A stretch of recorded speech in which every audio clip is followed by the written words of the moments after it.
Assalamualaikum warahmatullahi wabarakatuh. Perlu perkenalan nggak ini? Nama saya Cahyo Sasongko. Mungkin nggak terkenal gitu. Tapi dengan Pak Takeda itu udah terkenal. Oh enggak gitu, sama-sama. Kita biasanya ini apa? Sama teman-teman disebut tim gemblung gitu loh. Orang-orang gemblung. Ini juga presentasi gemblung ini. Tadinya skenario kita pertama ini apa? Langsung demo gitu. Tahu-tahu kamu ngisi ini dulu. Masalah persiapan dulu tadi datakan ini. Ini anak gemblung terkecil ini yang palingan nih. Kali ini kita ini apa? Akan bawakan desain database untuk aplikasi enterprise gitu. Kalau aplikasi enterprise itu apa sih? Pasti udah pada ngerti ya? Belum? Udah ngerti semua pasti? Belum. Ini Pak Nur Hidayat ini ahli database juga ini. Beliau mentor saya. Aplikasi ini apa? Enterprise itu aplikasi yang biasanya kita gunakan untuk skala enterprise untuk perusahaan besar, bukan sekedar rekrut biasa gitu loh. Di sana ada perhitungan antar departemen, antar segala macam itu. Intinya seperti itu. Kalau dibicarakan mungkin terlalu panjang. Nah, mungkin kita akan nerangkan falsafahnya aja membangun aplikasi enterprise itu. Pertama kita harus tahu dulu bahwa kebutuhan klien kita, perusahaan kita itu seperti apa. Kita nggak cuma sekedar desain teknis yang mungkin bagi developer, bagi kita memudahkan, tapi ternyata ketika diaplikasikan nggak cocok dengan kebutuhan klien gitu. Intinya seperti itu. Jadi tugas desainer database itu satu, melayani developer, kedua mengkomunikasikan antara kebutuhan developer dengan kebutuhan klien gitu. Itu dua yang memang kadang-kadang sulit kita lakukan. Seperti yang tadi pembicara sebelumnya Pak Takeda dan Pak Imam, klien nggak peduli kamu bikin pakai apa, jungkir balik pakai apa, nggak peduli. Yang penting saya butuh ini terpenuhi gitu. Nah itu nanti awalnya. Itu tugasnya dari database designer itu. Untuk bisa kita mendesain database yang bagus,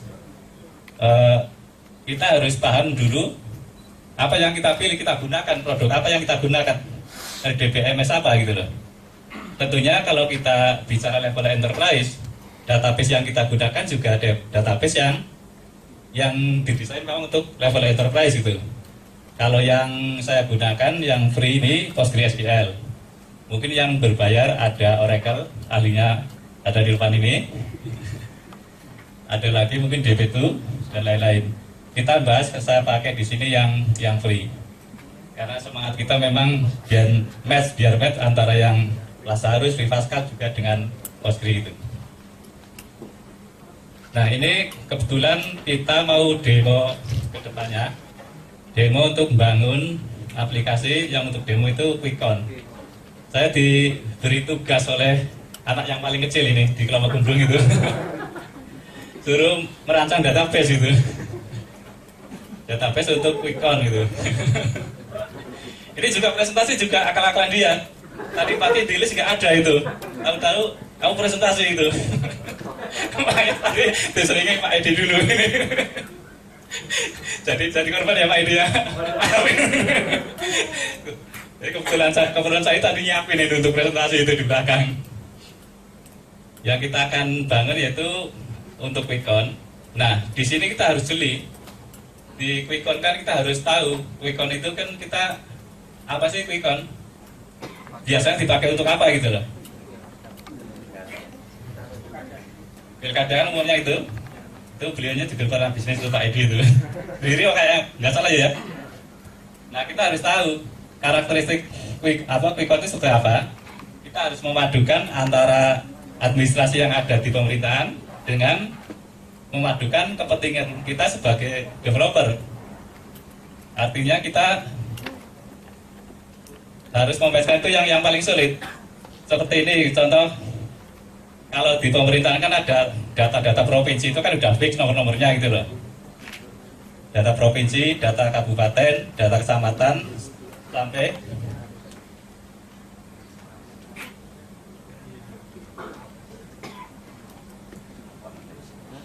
data desa. Itu udah fix dan itu yang akan mudah dipahami oleh awam.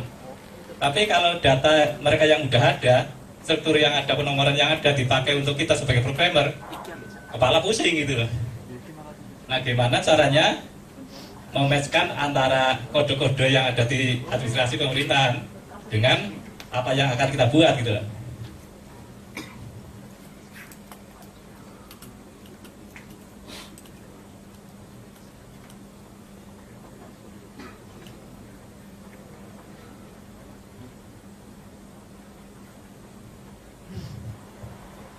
Kalau kita mulai dari data administrasi pemerintahan bahwa pilkada itu adanya pilkada tingkat 1, pilkada tingkat 2.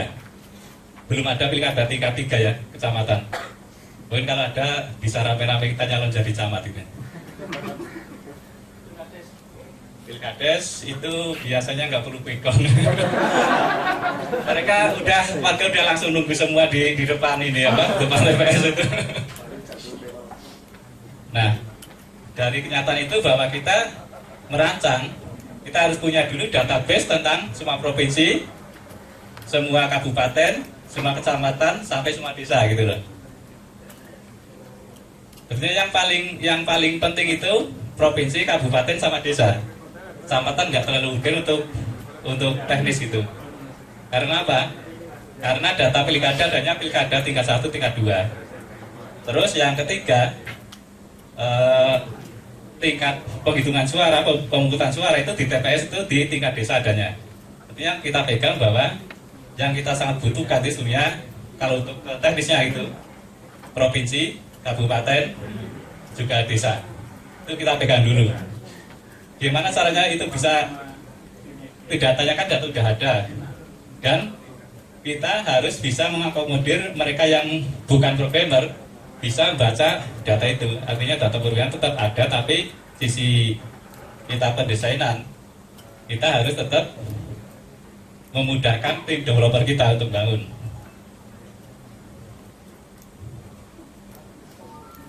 Nah, dari data provinsi dan kabupaten kita gabungkan menjadi data master pilkada. Kita gabungkan ini dengan cara kita trigger, kita ketika membuat data provinsi, kita buatkan trigger otomatis mengisi data master pilkada. Demikian juga ketika kita mengisi data kabupaten, otomatis kita akan mengisi data master pilkada. Jadi master pilkada itu isinya data semua provinsi dan data semua kabupaten. Mungkin ada yang bertanya, kenapa nggak pakai union all atau join gitu. Nah, ini kejelian kita harus dalam merancang database. Kenapa ini kita nggak ngambil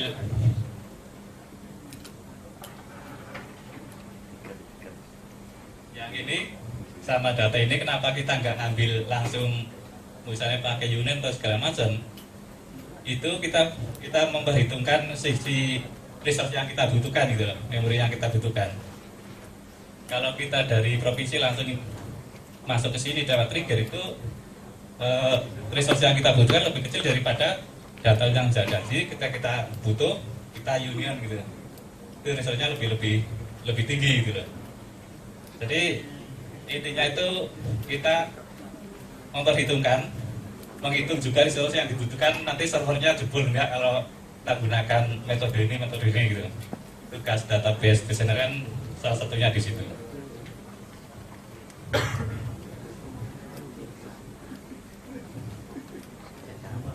Selanjutnya ini kita harus dalam suatu udah ada tersedia data-data semua kemungkinan siapa aja yang daerah mana aja yang akan ada pilkada. Selanjutnya kita akan membangun suatu event itu kegiatan. Kapan pilkada tingkat 1 Banten diadakan, tingkat 2 diadakan. Nanti kita masuknya ke pilkada event sini. Ini kita ketika isi data ini, event ini, kita ngambil dari data sini. Kenapa saya nggak buatkan relasi langsung sini? Karena kita ini apa? Kita menampung ini apa? Kita udah buatkan satu view. Kita coba juga menampilkan view. Jadi ketika kita akan mengisi data pilkada, kita nge-view dari pilkada, walaupun langsung juga bisa. Kita ngambil dari sini langsung. Ketika kita mungkin developernya, kita bikin dashboardnya, front end-nya, kita bikin formnya. Ketika mau ngisi event pilkada,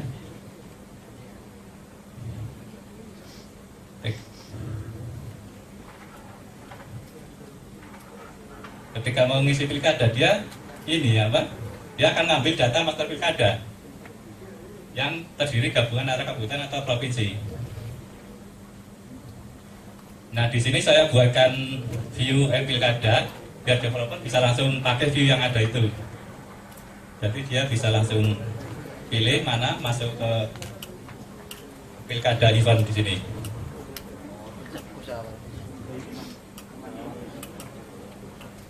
Oh ya, satu lagi, kita di sini untuk ID kita pakai UID gitu, nggak pakai lagi. Biasanya kan kalau kita belajar kan ID pakainya serial itu apa, auto increment itu.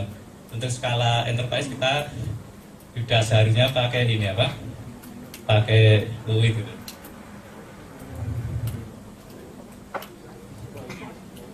Cuma kemarin ini kita ketika di Postgre kita sempat ada kesulitan ketika kita desain.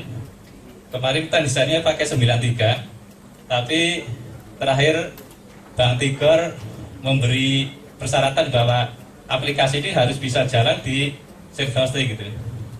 Hosting yang share itu, bukan yang VPS gitu loh. Padahal hosting yang ini apa, yang bukan VPS, dia support cuma 84. Banyak fungsi-fungsi yang di 93 belum ada di 84, itu pusing lagi tuh. Ini dikerjain lagi tuh sama Pak Tigor itu.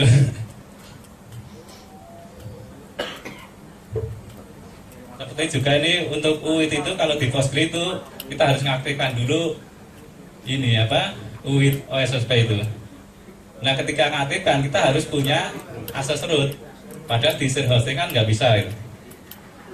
Kita harus jeli juga ketika kita mau mencoba bahwa kita mungkin untuk ini apa, kalau yang suatu saat ingin coba aplikasi ini, cari server hosting yang ini, yang dia menyediakan PostgreSQL dan adminnya pun hal penting enak itu loh. Kita kemarin request, Pak, coba tolong aktifkan ini, aktifkan ini, aktifkan itu.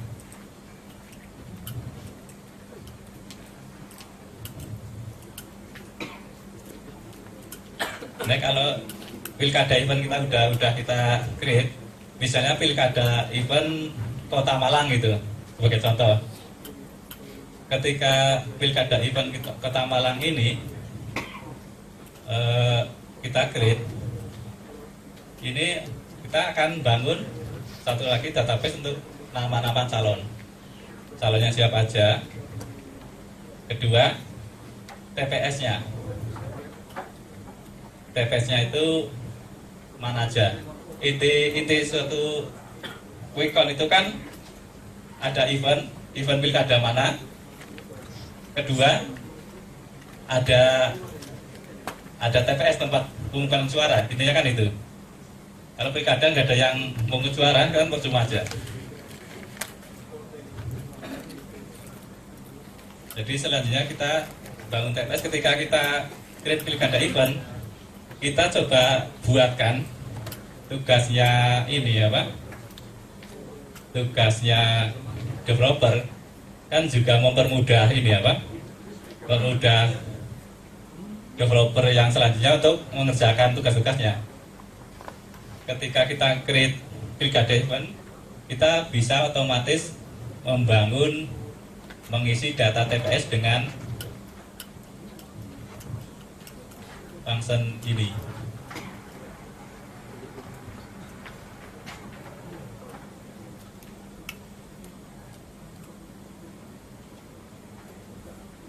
Kita bangunkan function untuk membantu developer biar aplikasi-aplikasi SEL yang kita buat itu jangan di sisi aplikasi yang kita buat, tapi di sisi server. Artinya apa? Ketika kita klik, otomatis jalankan perintah membuat TPS semua. TPS yang dibuat apa? Semua desa yang masuk dalam wilayah daerah yang ada pilkadanya itu otomatis dibuatkan minimal satu TPS gitu. Nah, ini yang jadi masalah lagi ketika kita bikin ini, kita juga harus berpikir. Kalau TPS biasanya kan kita taunya desa A TPS dimulai dari 01, 02, 03. Desa B 01, 02, 03. Kita harus berpikir, lah nanti kita harus kan butuh satu data yang unik gitu lah.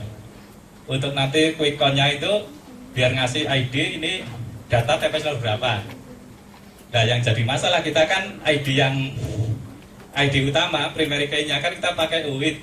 Itu panjangnya sekitar 32 karakter itu loh. Kan nggak mungkin kalau peserta nanti petugas surveyor masukkan 32 karakter terus calon A, calon B, calon C sekian gitu. Makanya kita harus membuat di samping ID yang ini menjembatani antara kepentingan sebagai kita programmer dengan petugas, kita membuat satu lagi kode TPS.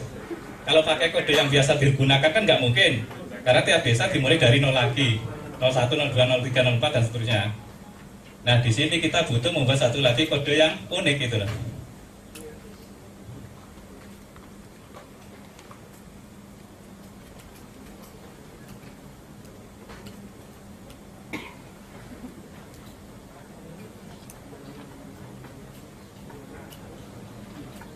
Kalau ID kan ini kita pakainya ini ID, kita pakai UID. Kan nggak mungkin petugas surveyor isikan 30 digit kode itu akan klenger nanti. Nah, untuk menjembatani kita buatkan satu lagi kode ini.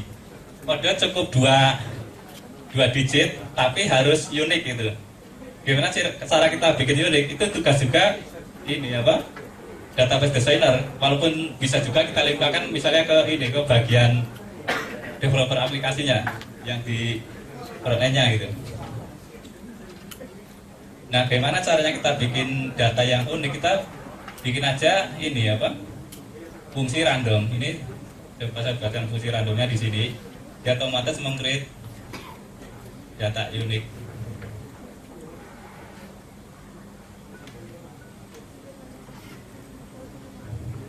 Nggak kelihatan ini ya. Nanti materi kita bisa di copy ya Pak Tiker ya. Oke. Artinya tugas-tugas itu intinya tugas bahwa kita desainer database itu harus bisa memikirkan juga kepentingan kepentingan antara bagian production, bagian kita tim developer dengan kepentingan mungkin yang memakai itu. Kita cobakan buatkan itu, kita function semuanya dalam SEL yang kita pakai di PostgreSQL. Mungkin kalau pakai yang lain harus ada perubahan sedikit-sedikit mungkin.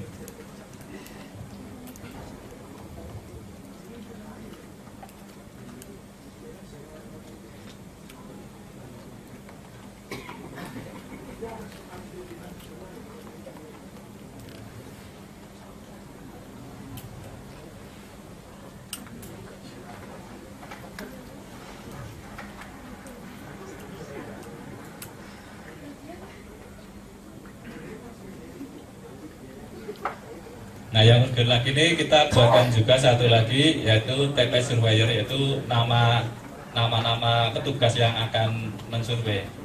Kenapa kita bikin master itu? Ini penting. Jangan sampai orang yang nggak berkepentingan itu ikut isi set aplikasi kita. Makanya kita buatkan master TPS surveyor yang nanti kita relasikan antara TPS dengan TPS surveyor. Jadi ada dua skenario sebenarnya bisa dilakukan. Satu TPS mungkin dikerjakan 2 orang, tapi yang kita bangun satu petugas bisa menghandle beberapa TPS gitu loh. Artinya apa yang kita relasikan dari TPS ini, bahwa ada MSI SDM itu nomor telepon, dan di TPS Surabaya itu juga ada nomor telepon si A, nomor teleponnya sekian. Kalau dia nggak terdaftar, dia otomatis tidak bisa ngirim, ditolak ngirim ke aplikasi.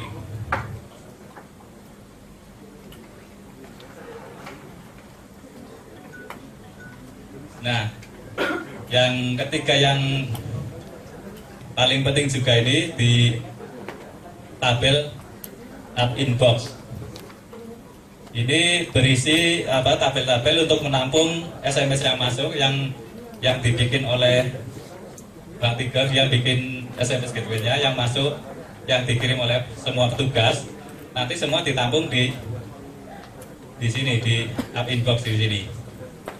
Nah, begitu ngisi app inbox ini, yang paling penting ini nanti aplikasi satu tabel app inbox ini terisi, dia harus bisa mengisi vote collector secara otomatis. Jadi jumlah misalnya si petugas A dengan nomor sekian ngirim dengan format tertentu ke app inbox, dia otomatis akan mengisi tabel vote collector. Tapi dengan persyaratan tertentu. Seperti itu, dia harus terdata dulu, nomornya itu terdata di di master TPS Surveyor. Nah, kita untuk melakukan itu, kita menggunakan trigger. Artinya begitu data masuk akan men-trigger mengisi tabel yang lain. Mungkin contoh triggernya bisa kita berikan di sini.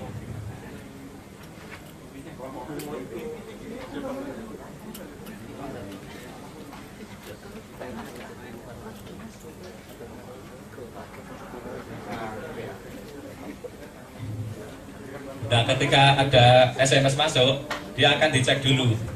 Pertama kali dicek, dia terdaftar enggak sebagai petugas yang diizinkan itu ya. Kalau terdaftar, cek selanjutnya bahwa dia kode TPS yang dia kirimkan salah enggak. Ini yang pertama ini ada perintah juga ya, kalau dia bukan anggota, nanti ada masuk outbox. Jadi tabel yang untuk balasan ke ke pengirim itu nanti. Balasnya bahwa Anda tidak terdaftar atau apalah gitulah. Ini baru ya, kalau dia terdaftar enggak itu sebagai surveyor enggak. Yang kedua, kita cek lagi. Kalau dia terdaftar, kita cek lagi kode yang TPS itu sesuai dengan tugas dia enggak. Kalau enggak sesuai, kita juga kasih balasan. Kadang-kadang mungkin kan ngawur ngisi kodenya itu loh. Mungkin dia nggak niat ngawur, nggak ngerti, harus kita kasih pemberitahuan gitu loh, bahwa dia salah. Itu kita lewatkan dari trigger juga. Nah, ketiga, kalau dua-duanya diverifikasi sudah benar, selanjutnya data yang itu harus kita ambil dari message tag itu, kita ambil, kita pasang ke data vote collector. Cara masnya ada kita di situ. Ini pun kita pilah lagi. Yang valid pun masih kita pilah lagi jadi dua macam. Artinya apa? Dia SMS itu kan bisa jadi 2 kali, mungkin pagi sore. Kalau dia SMS pertama kali, berarti dia insert baru data vote collector. Artinya dia nambah bit lagi di data collector itu, bahwa si A, calon A dengan nomor TPS sekian suaranya ini, calon B dengan TPS sekian suaranya sekian, dan calon berikutnya suaranya sekian. Nah, ada kemungkinan bahwa dia survei pagi, nanti siang dia kirim lagi, ada perkembangan. Nah, kita harus bedakan. Kalau dia isi berikutnya bukan lagi di vote collector, bukan lagi dia insert, tapi dia akan update data di vote collector itu. Intinya sebenarnya cuma seperti itu. Kalau ini sukses terisi, nanti ada notifikasi ke SMS balasan bahwa data Anda sukses ditur.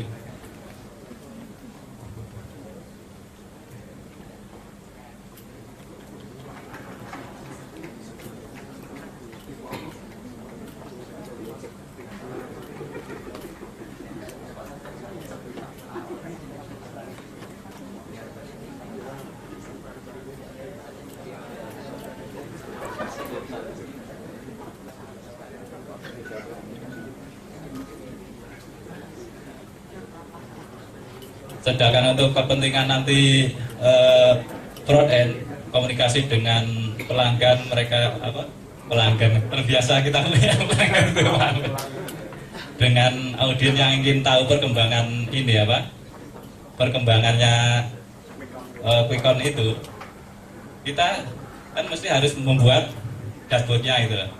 Ya kita harus melayani juga bagian dashboard biar dia nggak terlalu susah ngelola query-query-nya di aplikasi dia. Kita sediakan di view. Perhitungan-perhitungan kita sediakan di view, jadi nanti yang bikin aplikasi dia cuma tinggal manggil aja, nggak perlu select segala macam, union segala macam di aplikasi dia. Itu akan memberatkan memberatkan proses. Terakhirnya loadnya juga jadi lambat gitu. Mungkin kalau teman-teman yang sudah terbiasa bisnis itu, kita sebut aja bisnis itu, bikin aplikasi untuk profesional, udah tahu kita. Tapi yang kita kadang-kadang pertama kali bikin aplikasi kita bikin pertama lancar jaya gitu loh, sampai isi berapa 100 rekod 1000 rekod masih lancar. Begitu jutaan aplikasinya kayak kakek-kakek jalan gitu loh, ditinggal mungkin nginang itu bisa gitu loh, nginang sama tidur itu. Nah ini fungsi-fungsinya ini kita di desain database kan di situ. Kalau bisa mungkin sekitar 70% lah 90% di sisi ini, di sisi database dengan di aplikasi gitu. Itu memang tugas-tugas desainer database memang berat. Ibaratnya kita koki yang harus masak di belakang. Mungkin kalau yang suka cari nama udah masak segala macam, nggak kelihatan di depan, yang kelihatan hasil karya ini developernya gitu. Itu sesuatu yang sangat vital. Jadi intinya mungkin kesimpulan yang bisa kita berikan di sini bahwa ketika kita bangun aplikasi enterprise, pertama kenali dulu tujuan aplikasi itu untuk apa. Yang kedua, pengalaman user biasanya menggunakan seperti apa. Misalnya kita diberi order oleh suatu perusahaan atau lembaga itu, kita pahami dulu karakter mereka seperti apa, karakter perilaku, tingkat SDM mereka seperti apa, kita harus menyesuaikan. Kadang-kadang kita bikin aplikasi, kita nggak menyesuaikan dengan kemampuan calon pengguna. Saya pernah punya klien, dia udah 5 kali pesan program, nggak pernah jalan gitu loh. Kalau saya lihat dari segi teknis itu bagus, bukan programnya jelek, itu bagus. Cuma yang mungkin kurang dipahami oleh teman-teman bahwa mereka yang sekali lagi kita tekankan, user itu taunya saya pesen yuk, saya bisa pakai, enak. Saya nggak peduli sampean kalian ini developnya sambil jengking, sambil salto atau sambil apa, pakai tool apa, itu nggak peduli mereka. Yang penting saya butuh dipakai. Gitu. Yang pertama kita harus benar-benar survei baik kebutuhan dari sisi manajemen maupun perilakunya calon user kita. Kalau SD-nya rendah ya kita bikinkan yang rumit-rumit, mungkin malah nggak dipakai. Nanti dikira kita yang nggak bisa bikin tanda petik teknis kita yang kurang, padahal teknis kita sebenarnya bagus itu loh. Tapi dari segi soft skill yang mungkin kita yang kurang gitu loh. Hard skill-nya mungkin kita luar biasa itu. Bikin yang rumit segala macam, mungkin kalau untuk riset di di perguruan tinggi oke lah, itu bisa dipakai. Yang jadi masalah kan kalau kita belajar pemrograman tujuannya untuk hidup, kita kan gimana caranya aplikasi yang kita pakai bisa diterima di market, seperti yang tadi dijelaskan di awal itu loh. Nah ini kita pentingnya mendesain itu. Kedua, bahwa sebisa mungkin kita menggunakan ketika di database transaksi-transaksi itu dengan sekali perintah query. Jangan biasakan dengan iterasi, apalagi di sisi aplikasi itu. Itu mungkin golden rule itu pernah ditulis juga di webnya beliaunya Pak Nur. Ada golden rule itu dari Tomkins ya, dari Oracle itu. Apa aja yang perlu dilakukan di situ, yaitu kita mengoptimalkan fitur-fitur yang disediakan oleh database. Kenapa perlu dioptimalkan? Suatu fitur dibuat pasti kan tujuannya untuk mempermudah dan melancarkan kerja kita dan mempertangguh database tersebut gitu. Jadi kita jangan cuma menggunakan select biasa, satu select baru digabung, banyak sekali select, nanti lama-lama jadi bukit, nggak bisa jalan program kita. Apalagi kalau aplikasi yang udah udah dia client server pakai internetnya agak lemot. Untuk transferkan perintah-perintah SQL aja udah macet itu, gimana mau ambil data gitu.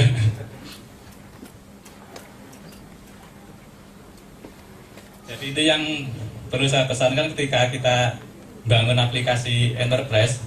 Satu, pilih database yang memang didesain untuk level enterprise. Dia harus support satu transaction, harus ada view, ada trigger, dan dia juga trigger pasalnya stored prosedur. Dan yang terakhir yang terakhir ya? Apa Pak? Saya lupa. Itu ke sisi ininya nanti manajemen. Tapi kalau perencanaan kita butuh yang user defined UDF itu ada, dia support UDF. Mungkin semua sekarang sudah support UDF.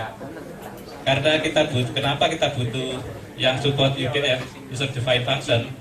Karena nggak mungkin suatu aplikasi enterprise, saya yakin pasti nanti membutuhkan hitungan-hitungan yang rumit gitu loh.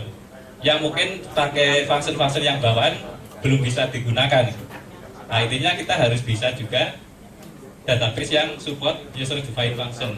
Jadi kita bisa bikin function sendiri yang disupport oleh tersebut gitu. Mungkin itu saja dari saya. Sekian. Assalamualaikum warahmatullahi wabarakatuh.